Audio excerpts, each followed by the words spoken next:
ഒരു കാര്യമില്ലാതെ ഒരാളെ 85 ദിവസം ജയിലിലിടാൻ പോലീസിന് പറ്റുമോ? അങ്ങനെ മജിസ്ട്രേറ്റ് ചെയ്യുമോ എന്ന് ചോദ്യമുള്ളവരുണ്ട്. പറ്റും. ഒരു കാര്യമില്ലാതെ വെറുതെ ഇരിക്കുന്ന നിങ്ങളുടെ പുറത്ത് ഒരു പോലീസുകാരന് വന്നിട്ട് നിങ്ങൾക്ക് നക്സൽ സുരേന്ദ്രനുമായി ബന്ധമുള്ള ഒരാളായ നിങ്ങളെ ഇടയ്ക്കിടയ്ക്ക് വിളിക്കാറുണ്ടായിരുന്നു എന്ന് പറഞ്ഞ് മജിസ്ട്രേറ്റിന് മുന്നിൽ കൊണ്ടിൽ നിങ്ങളെ ഇരുത്തിയാൽ മജിസ്ട്രേറ്റ് നിങ്ങളെ റിമാൻഡിന് വിടും. സാധാരണ പൊതുവെ മജിസ്ട്രേറ്റുമാര് പോലീസുകാരെ കണ്ണുടച്ച് വിശ്വസിക്കുന്നവരാണ്. അവർ പൊതുവെ ഒന്നും ചെക്ക് ചെയ്യാറില്ല, നേരെ റിമാൻഡിന് വിടും. പ്രത്യേകിച്ച് ഗുരുതരമായ വകുപ്പുകളാണെങ്കിൽ ഒന്നും നോക്കൂല, കണ്ണുടച്ചങ്ങോട്ട് വിടും. പ്രത്യേകിച്ച് മജിസ്ട്രേറ്റിന്റെ വീട്ടിലൊക്കെ കൊണ്ടുപോയി അക്യൂസിനെ പ്രസന്റ് ചെയ്യണമെങ്കിൽ പെട്ടെന്ന് അങ്ങോട്ട് ഒഴിവാക്കി വിടും, നേരെ റിമാൻഡാ, ഒന്നും നോക്കൂല. റിമാൻഡിലായിപ്പോയ നിങ്ങൾ തെളിയിക്കണം, എന്റെ CDR ഇങ്ങനെയാണ്, എനിക്ക് നക്സൽ സുരേന്ദ്രനുമായി ബന്ധമുള്ള ആളെ വിളിക്കുകയോ ചെയ്തിട്ടോ ഒന്നുമില്ല.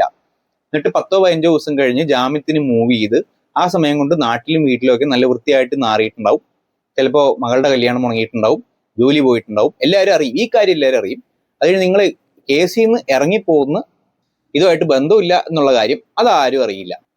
ഇതിനു വേണ്ടി നിങ്ങൾ തന്നെ നടക്കേണ്ടി വരും. ഇത് നമ്മുടെ സിസ്റ്റത്തിന്റെ ഒരു കുഴപ്പം തന്നെയാണ്.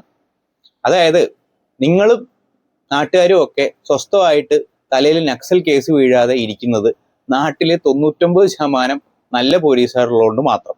1% ക്ഷുദ്രജീവികളുള്ളൂ.